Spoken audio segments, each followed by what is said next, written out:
And we're recording. So hello, everyone. Thank you for joining us this morning in our penultimate session. We're very excited. And this is the final time I'm going to introduce myself. So if you do not already know somehow, my name is Amanda Horner, and I am the Safety and Mobility Planner with the Mid-America Regional Council. We're very glad that you're with us today to learn more about reducing traffic crash fatalities and serious injuries to zero.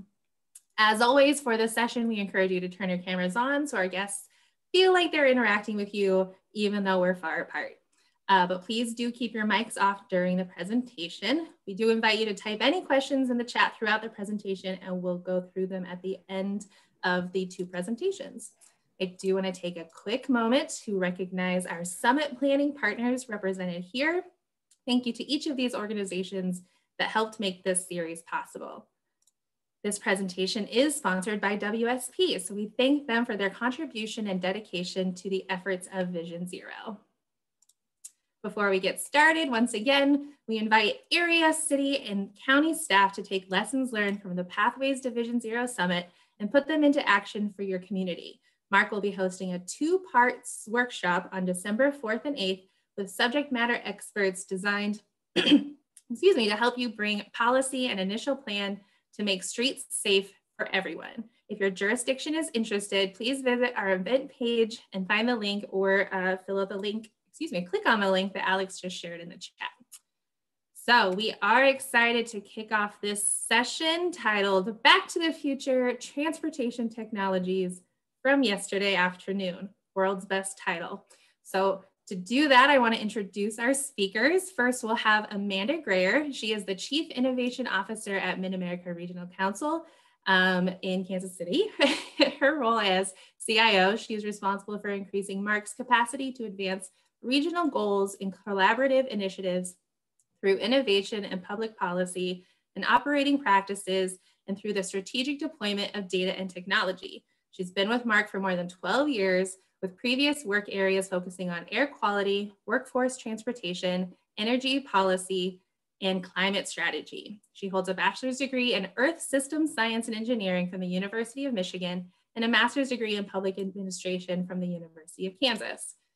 Jay is the transportation engineer and planner who seeks to enhance communities through design by improving road safety, increasing accessibility and mobility for all modes of transportation, and improving public health and quality of life through transportation investments. Committed to eliminating deaths on our roadways, Jay is a Vision Zero champion who is currently serving on the Kansas Strategic Highway Safety Plan Update Task Force. Has led many safety-focused projects and presented educational sessions and webinars on complete streets and Vision Zero. He has conducted numerous varied traffic and transportation planning studies and led the design of multiple streets, traffic signals, and roundabouts over the past 13 years. So welcome to our speakers, and I will turn it over to Amanda, first of her name.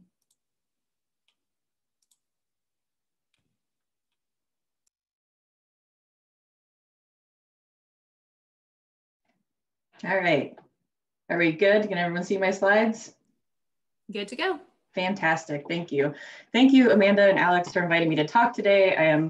I very much enjoyed putting this presentation together alongside Jay. I think we're both coming at this from different but mutually supportive angles. And the purpose of our title of our presentation was to talk a little bit about the fact that the AV technology, and as it relates to Vision Zero, is not just about looking forward.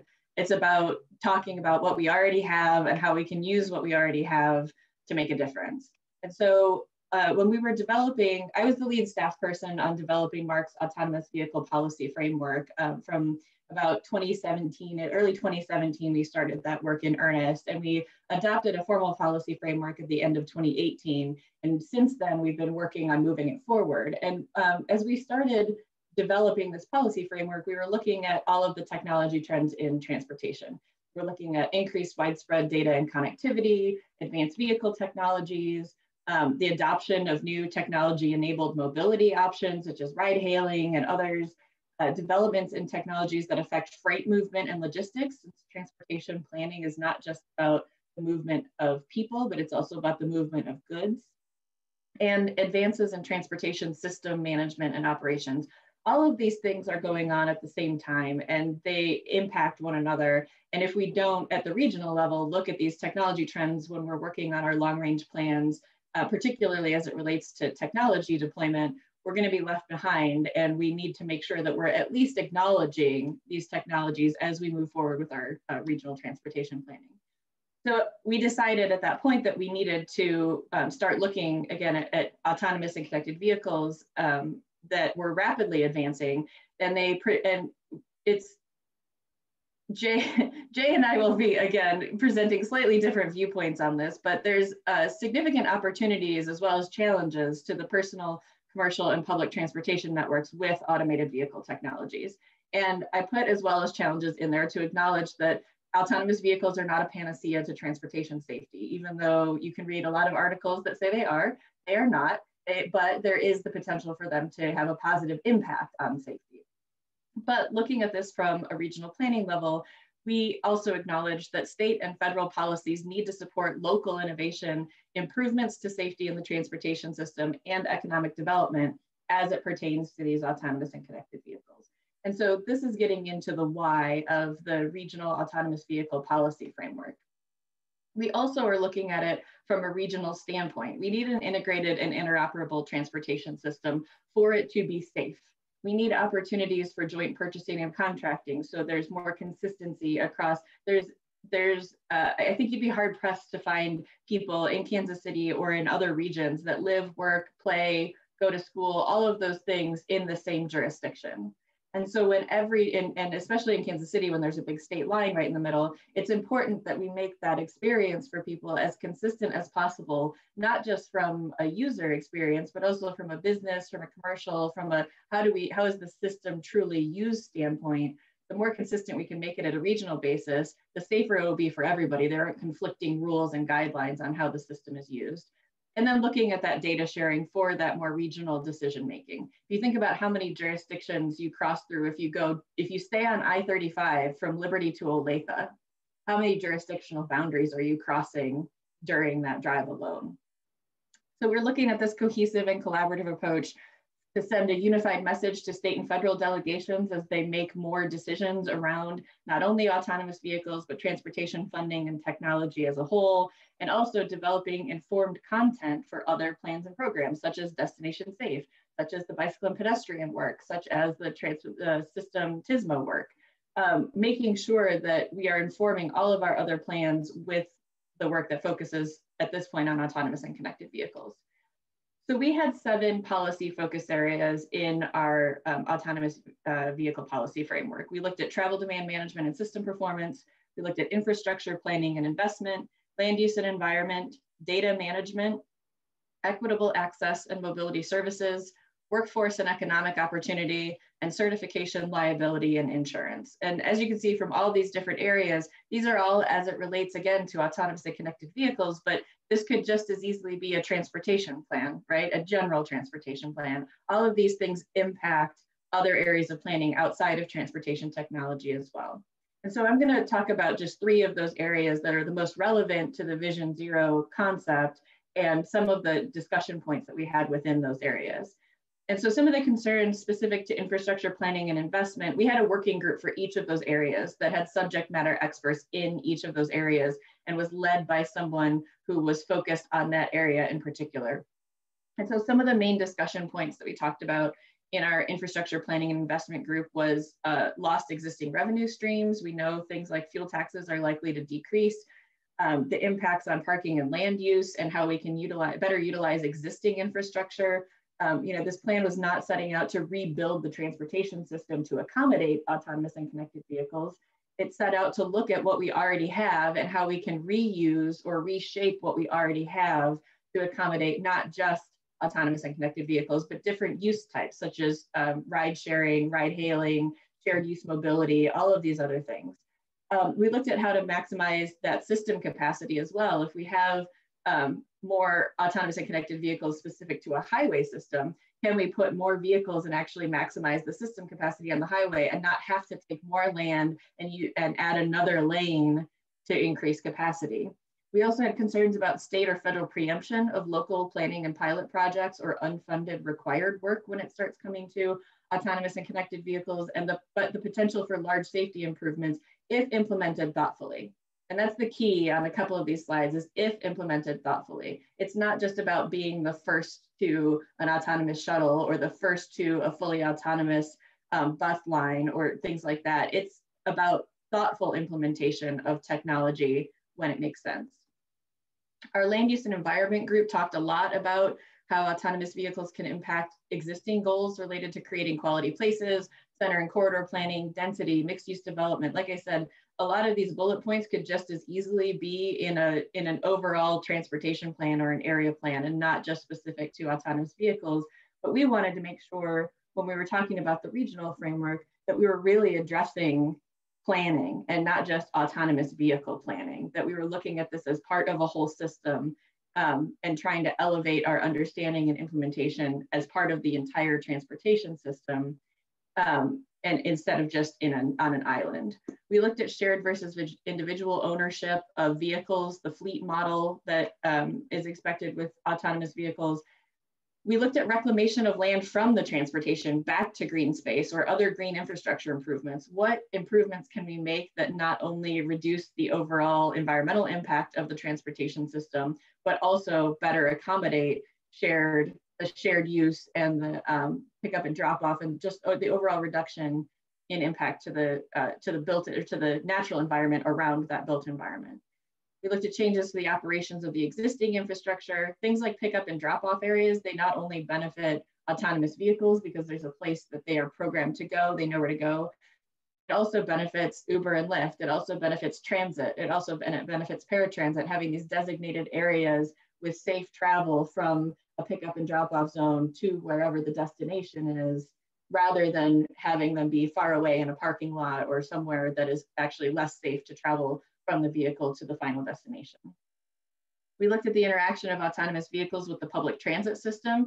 How can it both complement the public transit system and in some cases help expand it, since staffing and labor is a significant cost in the public transportation system? What is that interaction of these autonomous vehicles with the existing system? And again, that potential for safety improvements to users of all modes. If we have things like state of good repair, and the lines are better painted on the street so the vehicles can read them, that's also good for the users of the system. And that's something that we can focus on now with our existing infrastructure that is not just for autonomous vehicles, but is for higher levels of safety for all users. And then we looked at equitable access and mobility services. App and technology-based solutions are great, but they also can make the transportation system less accessible to those with transportation disadvantages.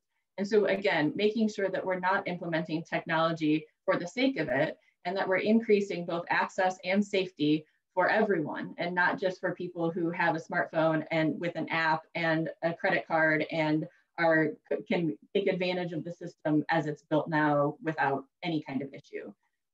We know that some percentage of the population will refuse to adopt new technologies regardless of the potential impact on themselves or others. But we also understand the level of human interaction. There are social needs and level of service needs, such as door-to-door versus curb-to-curb service, that autonomous vehicles can't solve a door-to-door service issue. You'd still need some kind of steward on board or something along those lines in order to make it fully reach its potential.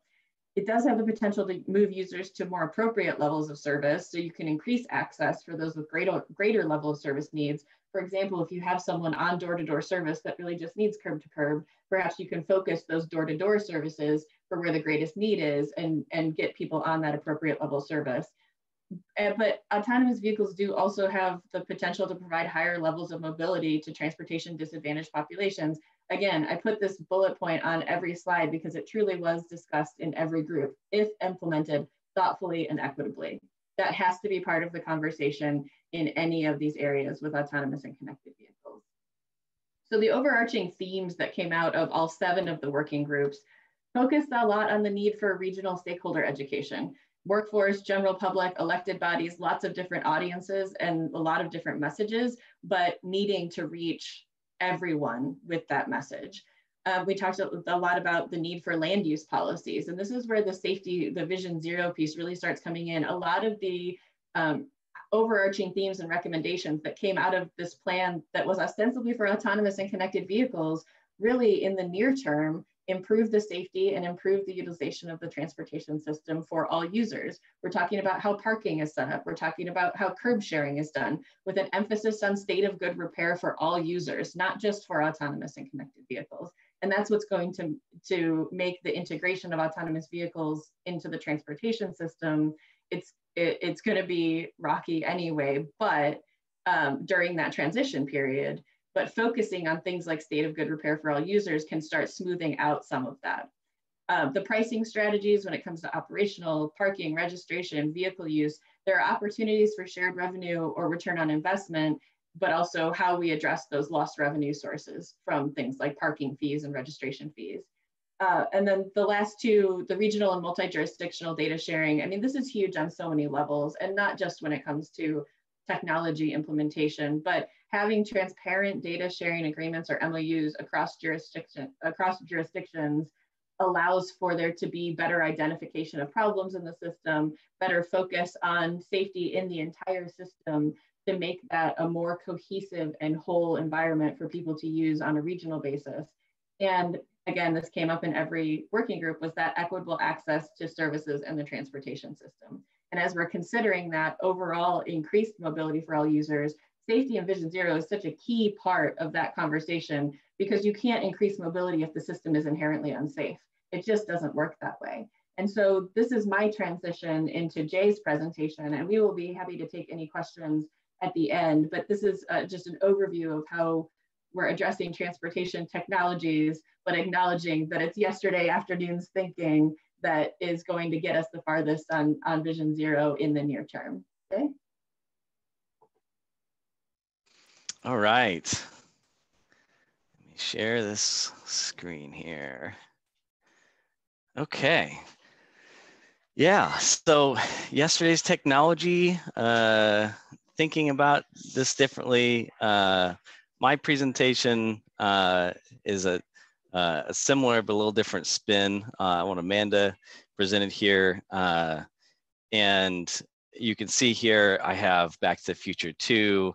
I think this is a great corollary to us because I feel like Amanda is a lot like Doc Brown. She's kind of the smart one. I'm more like Marty McFly because I'm kind of a smart ass for obvious reasons that you can see on this slide. So anyways, we're going to talk about the future of Vision Zero today. And the big question is, are autonomous vehicles our only hope to achieve Vision Zero? Amanda already stole my thunder here. But before we get into that too much, I'm going to talk a little bit about Thanksgiving. Now, I know none of us can actually enjoy Thanksgiving this year, so this would have been a much more appropriate presentation for a normal year. So I hope I don't get your hopes up too much where you're just disappointed by having kind of a lackluster Thanksgiving this year. But wanted to have a little story about Thanksgiving here.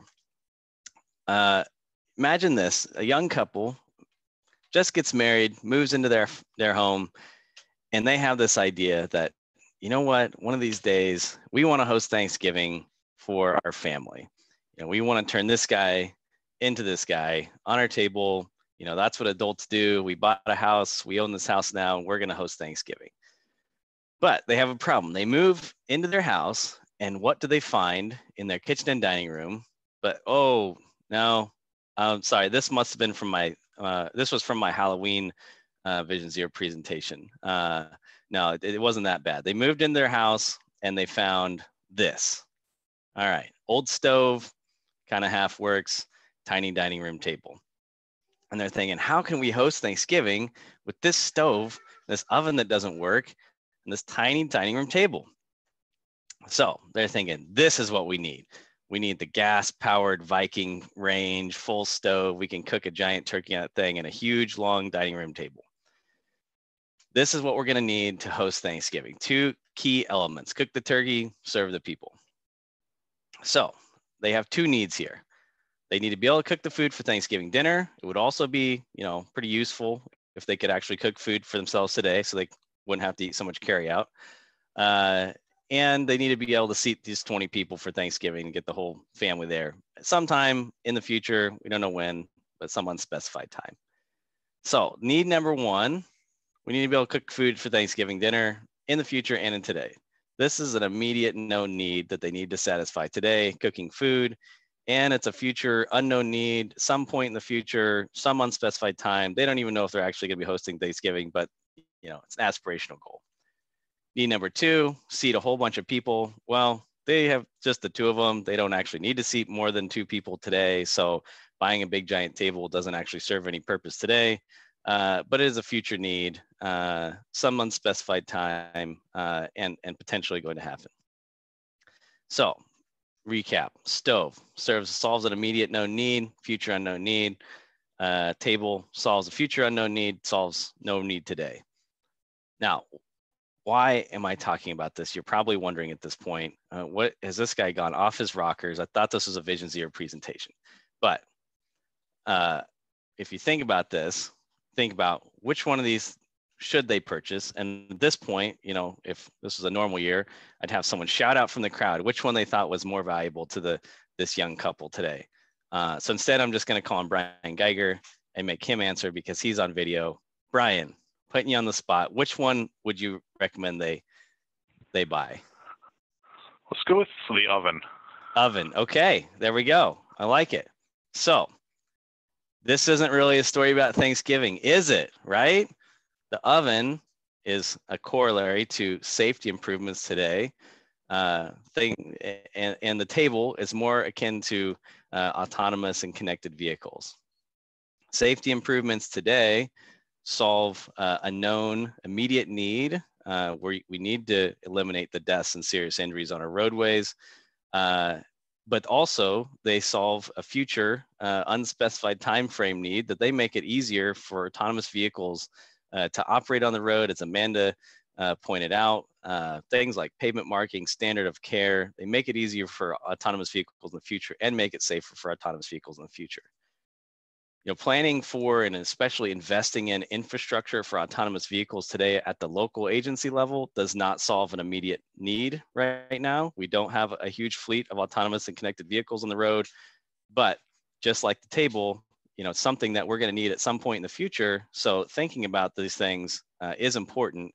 But of course, we have smart people at MARC and then lots of people at higher agency levels at TRB and CHRP, FHWA, different agencies doing a lot of thinking about these things, but it's not particularly relevant to local agencies today in terms of local planning and especially local investment in infrastructure. So getting to the actual, relevant content of this presentation, I just want to start off with these 2 statements you can read here. Drivers aren't perfect. They make mistakes, which lead to people being killed or seriously injured. On the flip side, computers aren't perfect, make mistakes, which can lead to people being killed or seriously injured. This has already happened. We know this is happening. We know it will happen in the future. Autonomous vehicles will have major benefits to safety, but they will have failures. A lot of those failures come back to people over relying on the technology compared to what it's designed to do. But the simple fact is autonomous vehicles will crash and they will kill people and they will cause serious injuries unless we can eliminate that possibility through other means. But you're thinking, wait a second, Jay, I thought 94% of crashes are caused by human error, right?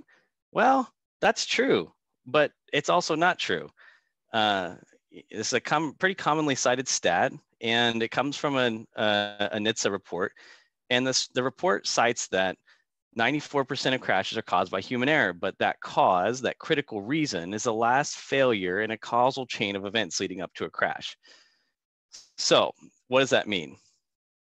I like to equate this to the Swiss cheese model of injury prevention, in that there's a lot of, fatal crashes, serious injury crashes are common, but they're also very rare events when you look at the number of miles driven, number of people driving, number of trips taken.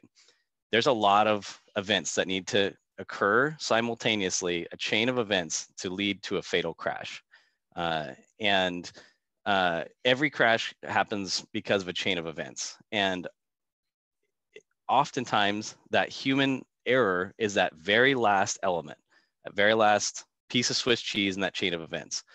But there's a lot of other contributing factors as well. And in this model, you can imagine a chain of events, to pass through each one of these gates each one of the holes in the Swiss cheese has to line up perfectly.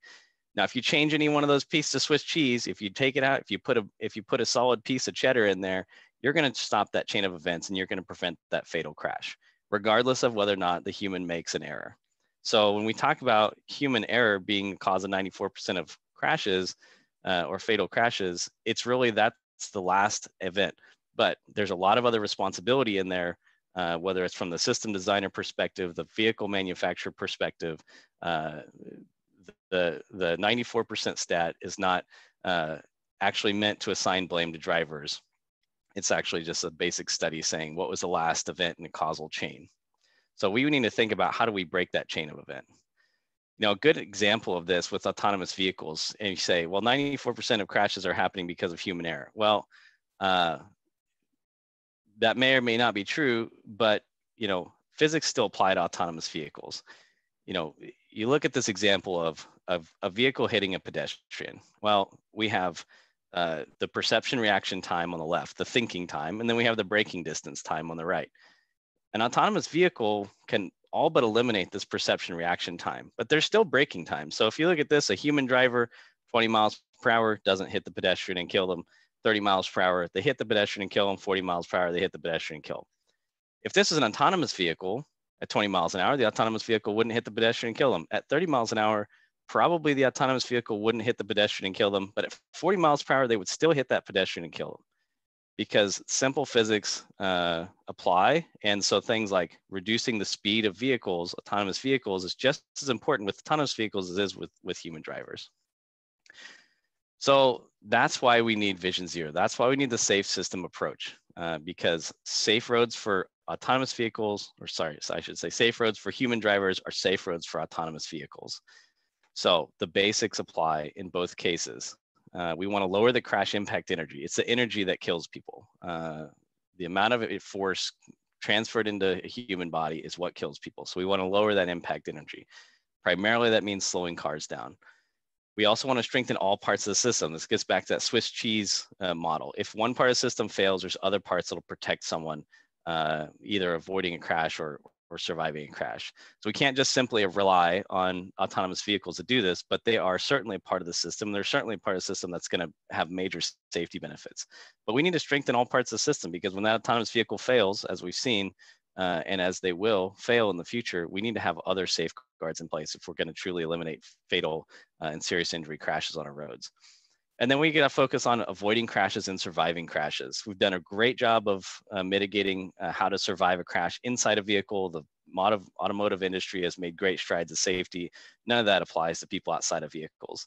All the safety features, the seat belts, airbags, traction control systems, all those things are really designed for people inside vehicles. If you get hit outside a vehicle, that doesn't help you. So how can we make roads safer in the future and today for both humans and for autonomous drivers?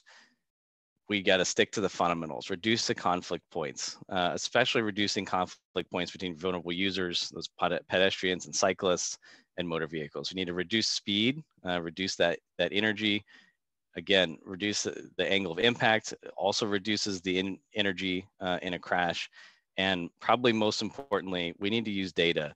We need to use data to identify safety issues. Data-driven decision-making and safety will be just as important in the future as it is today to actually identify those issues, where they are and why they're happening. So just a few examples of how this all works together and how we can actually make an autonomous vehicle future easier to implement, but also simultaneously making our roads safer today.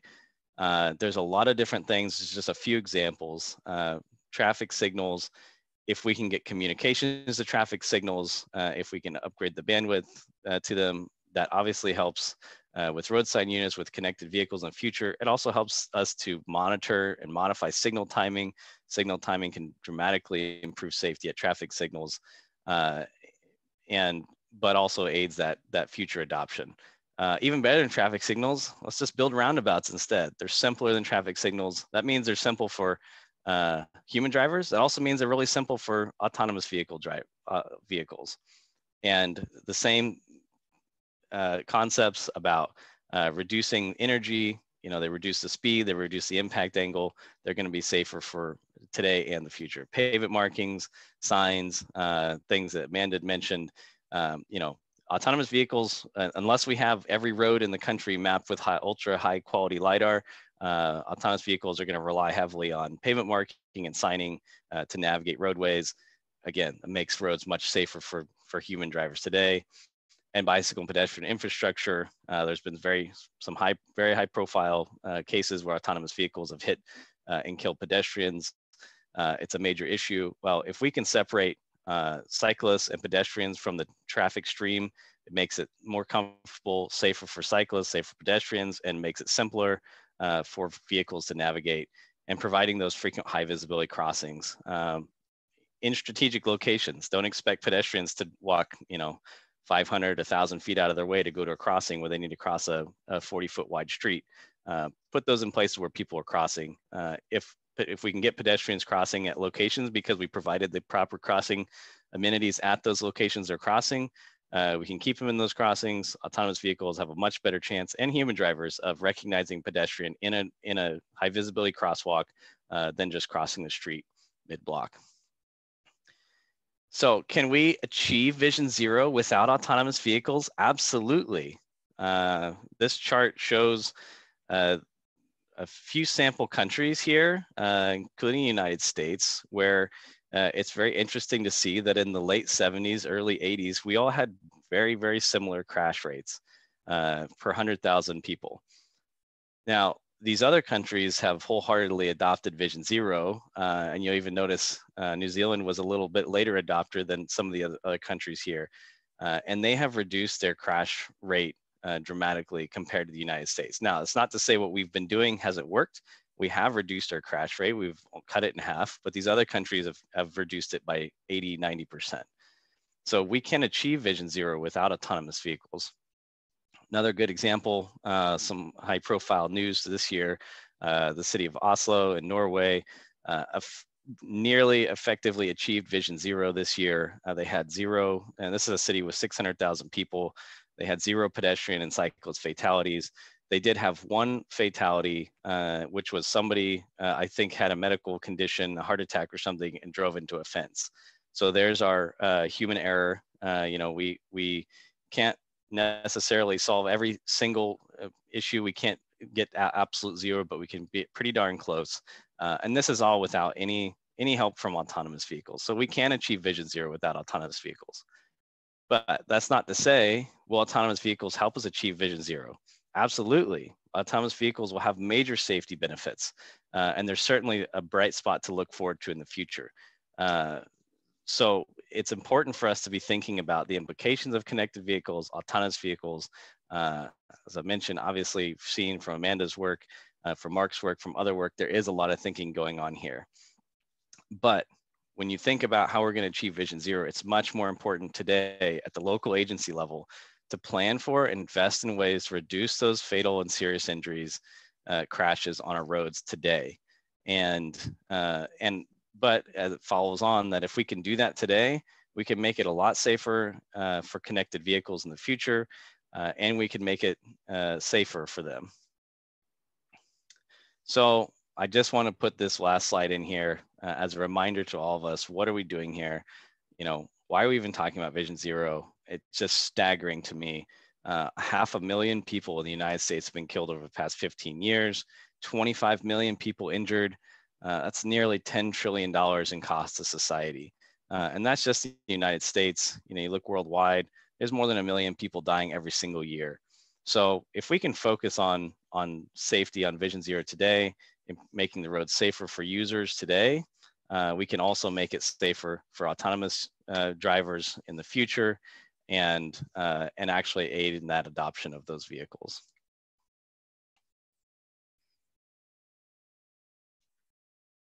And that's what I have. Awesome. Thank you so much. Let's do Awesome. All right, we have a few questions that have come in, and also if anybody, excuse me, wants to add some to the chat as we're going, feel free. I definitely see some comments that I'll get to in a second. But the first one I wanted to ask is, so there's a constant stream of announcements about autonomous vehicles, all the news that's coming in constantly. And it's, difficult to know which ones to pay attention to. So how would each of you recommend filtering through the noise to know what jurisdictions should prioritize in the nearer future? I can go first on this one, Jay, and then we'll kick it over to you. Honestly, there is a lot of noise. There's a lot of purchasing and acquiring of different companies. I think I saw a headline maybe 2 days ago that Uber had sold off some of their autonomous vehicle research work or something along those lines. There's a lot of movement in the tech and business space right now. If I didn't want to drive myself crazy, if I was in charge of a jurisdictional budget, I'd probably pay attention to almost none of it. Only because at that level, it's just not relevant to your day-to-day planning. It's not something that you can put funding behind for a project next year at this point. And so all of the things that Jay and I kind of touched on, the state of good repair, the safety of the system, the curb sharing policies, the built environment, figuring out what your capacity really is. I think those are probably in the near term things that are both actionable and will keep you from going crazy when 6 months from now the situation changes that you've tried to make a decision on now. And that was what we found, going through, we spent about 18 to 24 months putting that policy framework together and having all of these discussions and going to all the conferences and talking to people from other places and the transit agencies and all of this. And it's important work to consider, but also thinking about, like, in your development policies, making sure that if you're going to fund a new parking garage, that it is something that can transfer into housing or retail or commercial space in 15 years. And it's not, when you're making these investments that are 10, 15, 20, 25-year investments, that you're thinking about future-proofing those now. And that's the kind of stuff that I think if you focus on that work now, it will be both beneficial. Even if the autonomous vehicle fleet doesn't roll in for 15 years, you've made a decision that future-proofed itself in terms of considering that action and benefiting residents now, and not just thinking about the benefit to residents, the next generation of residents. You're thinking about the immediate impact on that as well. So you can absolutely drive yourself crazy seeing all the headlines and trying to figure out, what do I do tomorrow? I think a lot of the principles of planning and safety are still very relevant to preparing for tomorrow, even though, again, they seem like they came out yesterday afternoon. Yeah, I will echo that, in that the fundamentals of what we do in the traffic safety planning and engineering industry now are what we should focus on now and in the future. There's a lot of unknowns with with connected vehicles, how autonomous vehicles are going to navigate the roads. Are we going to have LiDAR mapping of the entire country? Do we even need pavement marking? Do we need these things? Well, we know we need these things today, and we think that we probably will need a lot of these things in the future.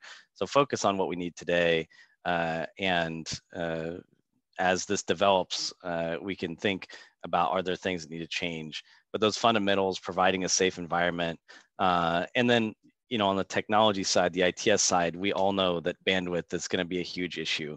5G is going to be great. It's not going to solve our bandwidth problems. We can't just have a 5G network that goes to every single traffic signal and every thing. There's going to be an enormous amount of data potentially flowing through each individual traffic signal or through different roadside units on highways. So bandwidth and connecting things will be very important. So when there's infrastructure projects and you can easily incorporate fiber optic lines into it, or even just conduit maybe, and if you're putting in fiber, putting in dark fiber, expanding that bandwidth is going to be beneficial for the future. So focusing on some of these things that we, as I said, we need to think about the stuff that's in the future, and the work that Mark is doing, the work Amanda is doing, work that others are doing. People are thinking about this, but it's not something we need to put a lot of brain power and especially not a lot of money into right now. There's no sense in going out and buying, 500 roadside units to install at every traffic signal because we don't even know if it's going to be 5G or DSRC at this point. There's a lot of unknowns, but there's some of those fundamentals that we can think about, and basically everything we're doing today, the things we invest in for ITS and for safety are all going to be beneficial for the adoption of autonomous and connected vehicles in the future. So I think cutting through the noise, a lot of just don't listen to any of it. Stick to the fundamentals, make your roads safe, connect your infrastructure, collect the data. The data will be very important. Make sure you're having good data governance and good data collection policies. And that's what's going to be really important in the future. And that actually, I was gonna piggyback off of Jay's last point on data management and data governance. I think there's a huge amount of progress that can be made on sharing data and creating more regional and multi-state data sets in a way that is meaningful. I know a lot of the early headlines were, oh, like every vehicle is going to generate a terabyte of data every single day, and we need massive servers and we need massive ways to store all of this information. But being honest about what of that information will actually help you make better decisions for the transportation system. Do you need to know that somebody's wipers went on for 13 seconds because they washed their windshield on a dry day? It's truly recording everything that the vehicle does. So being honest about what actions the vehicle is taking, and you need disengagements and things like that, that's really important. But the amount of data that the car is collecting is not necessarily the amount that you'll need to ingest or store or manage or whatever. But having more integrated data to better understand cross-jurisdictional operations, that's stuff that can be worked on now. There's traffic counts, there's traffic flow, there's all kinds of data that we already have and are collecting, that if we could better regionalize that or make those data sets more available in a cohesive way, in a more consistent way, we could be making a lot better decisions about the transportation system now. And so that's not something we have to wait for autonomous vehicles on.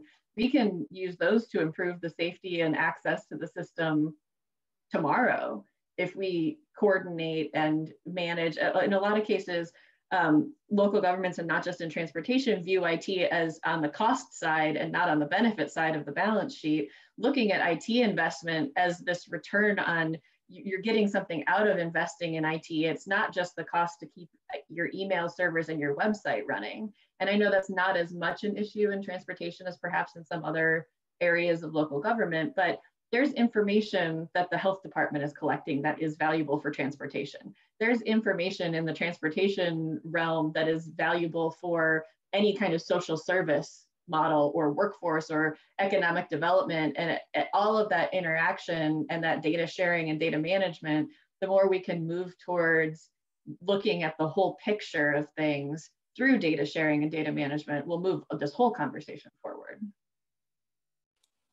Awesome. I want to switch gears just a little bit. We had a comment from Sheila Styron, and I'm sorry if I said your name wrong. She said we need to remember that it's essential to build in accessibility to roundabouts for people who are blind and low vision.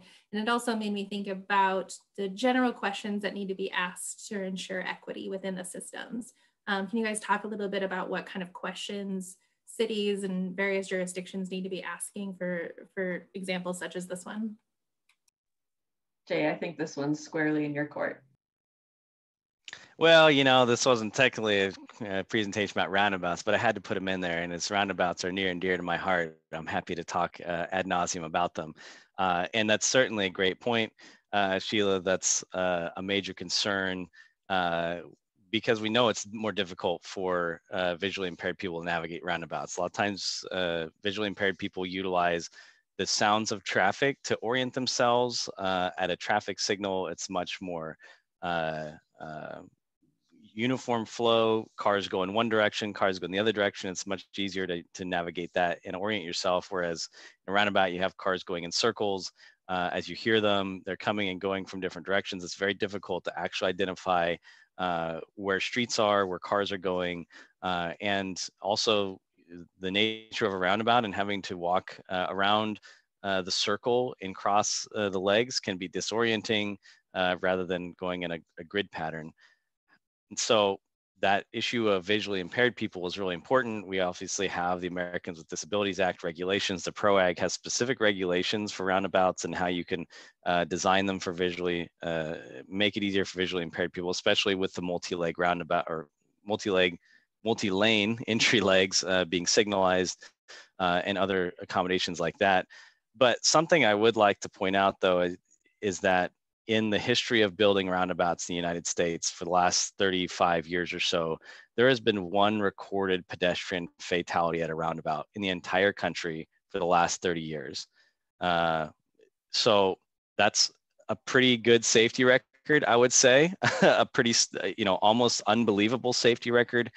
And so when you talk about equity and accessibility, being able to navigate these things is obviously an issue, but if a visually impaired person can easily navigate a traffic signal, but they're much more likely to be actually hit by a car and killed by them, then that's clearly also an accessibility and equity issue.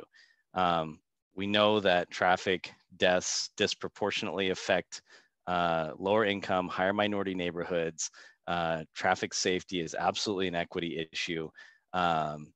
Across the board, every municipality I've ever worked in, you can see the dividing lines. And there's a lot of reasons for it. There's more people walking, biking. There's people driving that might be exhausted. They may be working 2 jobs or 3 jobs. They may be single parents. They may be tired. They may be distracted. They may have older cars that have fewer safety features. They can't afford new cars with new safety features. They might have bald tires. There's lots of different factors that go into it, but we know across the board, and also just the simple fact of it, areas being disinvested and not having the same quality of infrastructure as other areas. So when we think about equity and safety, we need to stop prioritizing projects by city council districts and equally dividing funds among cities in regions because we think that's fair. We need to be targeting these areas where we can use the data. We can see that there's a much higher fatal and serious injury crash rate happening in those cities or in those council districts or wards or whatever they are, and focus the money in those areas. That's how we're going to most impact safety, most reduce the fatal and serious injury crashes is by targeting our investments to the high crash rate areas. And obviously, I think Amanda already touched on it, the equity issue of autonomous vehicles, this future, autonomous vehicles, we've already seen it. The ones coming out today cost, upwards of $100,000, similar with every bit of technology that has come out in cars that has not been legislatively mandated, like, backup cameras were mandated legislatively that every car must have them. Well, autonomous braking systems are not. There's other systems that are not. They take usually 10, 20 years to filter through so that every car has those features. Even a few years ago, there's cars being put on the market that don't have anti-lock brakes because they're not legislatively mandated. So, low-income neighborhoods, people below the poverty line will not be affording autonomous vehicles until, potentially 10, 20, 30 years after they're actually put in widespread use. And I'm sure Amanda's thought a lot about this. So I'll let her talk about this part. I was just going to say, it's interesting. There's been a ton of pilot projects all around the country, and mostly on autonomous shuttles, but certainly on autonomous vehicles like taxi services and things like that. Arizona, California, Florida, they all kind of put themselves out there early as test grounds for these kinds of technologies. And one thing I will share anecdotally, after speaking with First Transportation and some other groups that were responsible for operating a number of these shuttle pilots, I have been on and talked with shuttle pilot operations in San Francisco and in Vegas and in Denver. And they all had a similar story of it was difficult actually to get real data on how things were stopping because people thought they were so novel that people enjoyed just jumping in front of them to see if they would stop. Like they were taking behaviors that were not normal human behaviors because they wanted to test them out and see and all of that. And so it's taking longer to get like real environment information because people were using them as like carnival toys, which is, that's what some of the pilots would end up turning into. I have had the opportunity to go up to the testing grounds in Ann Arbor, up at University of Michigan, the AV proving grounds up there that the University Transportation Research Institute opened. And it's really fascinating when you're driving around in that area. I mean, it really does look very true to life. They have pedestrians, they have bicycles, they have bike racks, they have crosswalks, they have any kind of light that you could possibly think of. They have a roundabout, they have all of these things to go and test these technologies specifically with all of these real world applications in them. And so they have to kind of keep them off the major streets, or other humans are interacting with them in a way that is reducing the impact of the research. But it is, yeah, it is really interesting on that front in terms of how we're able to test things and how the surrounding environment acts around the test and the proving grounds. Yeah, and you made me think of another question too, Amanda, that follow me with my thoughts. So Jay, you talked about obviously the high numbers of fatalities that we're experiencing, right, historically. But when it comes to autonomous vehicles, I feel like people's tolerance is zero. Like in the tests that have occurred, and not that I'm saying it's okay that they have happened, obviously, but our tolerance for technology to blame fatalities is zero. So how, and then at the same time, you talked about, you know, what those safety treatments are. They're all infrastructure, which obviously is very important to move forward in this. But I think there's also an education element between the two to kind of ready people, so to speak, for the technology that's coming. So I'm not exactly sure what the question is in there exactly, but like how can we move forward? You know, we have a lot of education people here attending these sessions, and what can they do, or what topics should they be talking about to make people understand that? And not that I want them to be more tolerant of fatalities, obviously, but we're going from, you know, thousands and thousands a year when we won't accept one from a technology. So can you talk about that, both of you? So I will jump in with a short comment and then let Jay kind of wrap it up on that one. But last year, and at the beginning of this year, AAA did a series called Taking the Wheel, I believe it was called, in Kansas, along with Wichita State and some others. There's significant research going on at Wichita State from behavioral psychologists and like brain experts on how people respond to technology and how how the rollout of these technologies really works from a human psychology standpoint. And so we actually have from right in the backyard at Wichita State, a ton of academic research going on the human psychology of autonomous vehicles and transportation technology. So there is significant work being done on that. I don't know that we have answers, but you're absolutely right. People have a much lower tolerance for accidents from machines and technology than they do. They give a lot more leeway to fellow human beings than they do to machines. Yeah, that's a great question and a great point, Amanda, because, you know, we have these high profile autonomous vehicle crashes and fatal crashes. Actually, the example I showed was from BBC News of a Tesla vehicle crashing and someone dying. So that literally made worldwide headlines. And there's been a few of these crashes that have been high profile. In the meantime, 1.3 million people die every year from human drivers. And at this point, it's a couple of people dying every year from autonomous drivers, but they make international headlines, whereas somebody dies in a car crash in Kansas City, we might not even hear about it in the local news. We have this element of habituation where we've all just become totally used to people dying on a daily basis to the point where it's not even news anymore.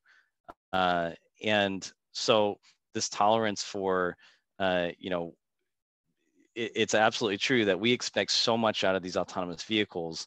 And there's different factors at play. And one is that autonomous vehicle makers have to sell autonomous vehicles. So they pump up in their marketing documents how great they are and how awesome they are. And Tesla's putting out videos of these vehicles. And it really makes people think, oh boy, yeah, I got an autonomous vehicle now. I can just sit back and take a nap, read a book. Well, you can't. I mean, none of the autonomous vehicles in the market are to that point. And they're specifically, you know, there are specific guidance on how you're supposed to interact with them. And it's not take a nap or eat your lunch or read a book or play a video game or whatever. It's keep your eyes on the road and be prepared to take over as soon as soon as the autonomous vehicle technology tells you to take over. So we kind of are just used to people dying in car crashes for humans. We're not used to it with robot drivers yet.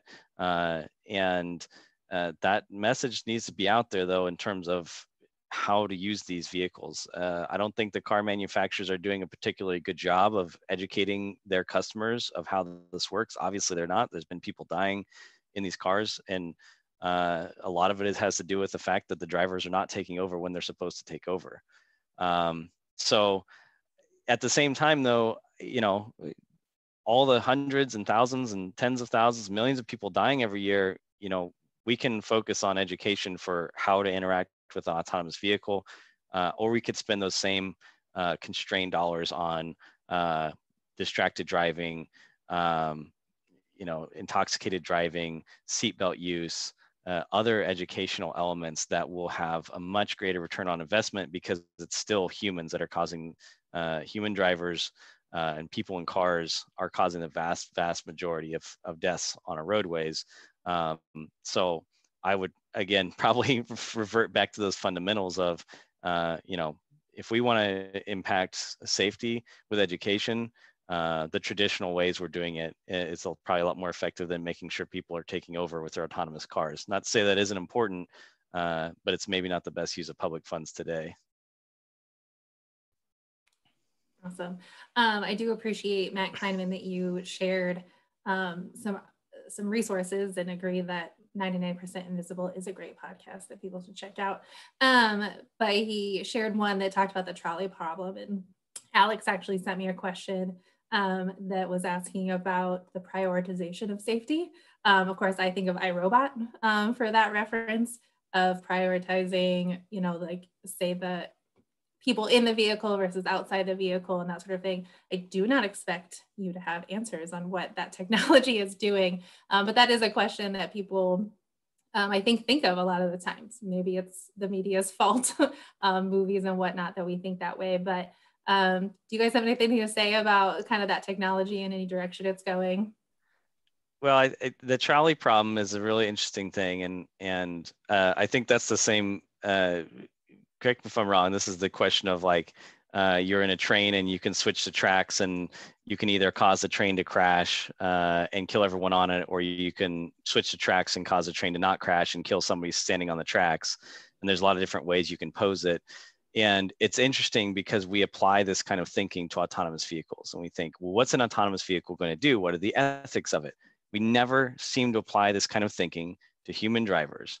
People who kill other people on the roadway are almost never prosecuted for any kind of crime unless it's really egregious. You know, somebody drunk driving 100 miles an hour hits a pedestrian, kills them on a city street.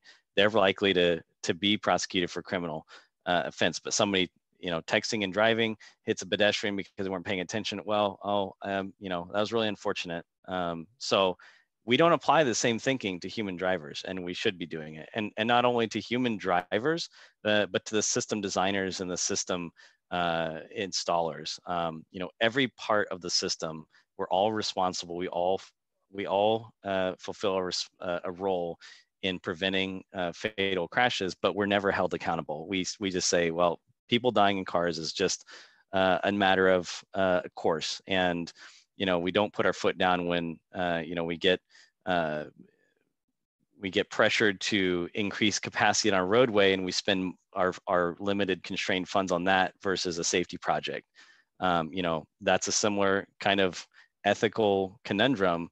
And as an industry, we're not held accountable for prioritizing safety over all the things. So we apply different standards, just like you said, Amanda. We apply these different standards to autonomous drivers as if, you know, we absolutely need to have an answer to this, but we never even consider this question when we're talking about human drivers or system designers.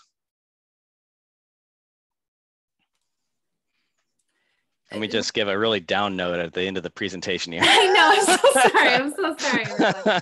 Well, we are at the end of our time, so virtual applause for Amanda and Jay. We really appreciate your presentations. They were great. I want to let you guys know that our very last session is in 30 minutes at 10:30.